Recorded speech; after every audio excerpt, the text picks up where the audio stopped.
ஐப்ரோல இருக்க ஹேரும் சரி என்னோட ஃபேஸ்ல இருக்க ஹேரும் சரி நான் தான் ரிமூவ் பண்ணுவேன். அதுக்கு நான் யூஸ் பண்ற ரேசர்ஸ் பாத்தீங்கன்னா இந்த கார்மசியோட இந்த 2 ரேசர் தான். ஃபர்ஸ்ட் கார்மசியோட இந்த ஷேவிங் பாம் அப்ளை பண்ணிக்கிறேன். இதுல பாத்தீங்கன்னா ஆலோவேரா, குக்கும்பர், நீம் இருக்கு. சோ இப்போ நான் இந்த குட்டி ரேசர் வச்சு என் ஐப்ரோ வந்து சூப்பரா ஷேப் பண்ணிக்கிறேன். இதுல நேரோ பிசன் பிளேட் இருக்கனால உங்களுக்கு இந்த சென்சிட்டிவ் ஏரியால கூட பாத்தீங்கன்னா ஈஸியாவே ஹேரை ரிமூவ் பண்ணலாம். இது ஸ்டெயின்லெஸ் ஸ்டீல்ல தான் பண்ணிருக்காங்க. அடுத்து என்னோட ஃபேஸ்ல இருக்க ஹேர் ரிமூவ் பண்றதுக்கு இந்த பெரிய ரேசர் தான் யூஸ் பண்றேன். இது zigzag பேட்டர்ன்ல இருக்கனால ஜீரோ கட்.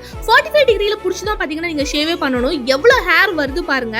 என்னோட ஃபேஸ்ல இருக்க எல்லா ஹேரையும் பாத்தீங்கன்னா நான் இப்படி தான் வந்து ஷேவே பண்ணுவேன். லாஸ்ட்ல கார்மசியோட இந்த கூலிங் ஜெல் அப்ளை பண்ணிக்கிறேன். இல்ல rose water and sea minerals இருக்கு.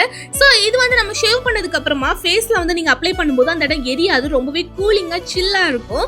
சோ இப்போ நான் ஃபேஸ்ல பாருங்க ஹேர் எல்லாம் ரிமூவ் பண்ணதுக்கு அப்புறம் பார்க்க எப்படி இருக்குன்னு உங்களுக்கு பிஃபோர் அண்ட் ஆஃப்டர் பார்த்தாலே தெரியும். சோ நீங்களுமே கார்மசி ப்ராடக்ட் வாங்கணும்னு நினைச்சீங்கன்னா Amazon, Flipkart, Nykaa, Purple அவைலபிளா இருக்கு. கீழ இமே டாக் பண்ணிட்டு செக் அவுட் பண்ணிக்கோங்க.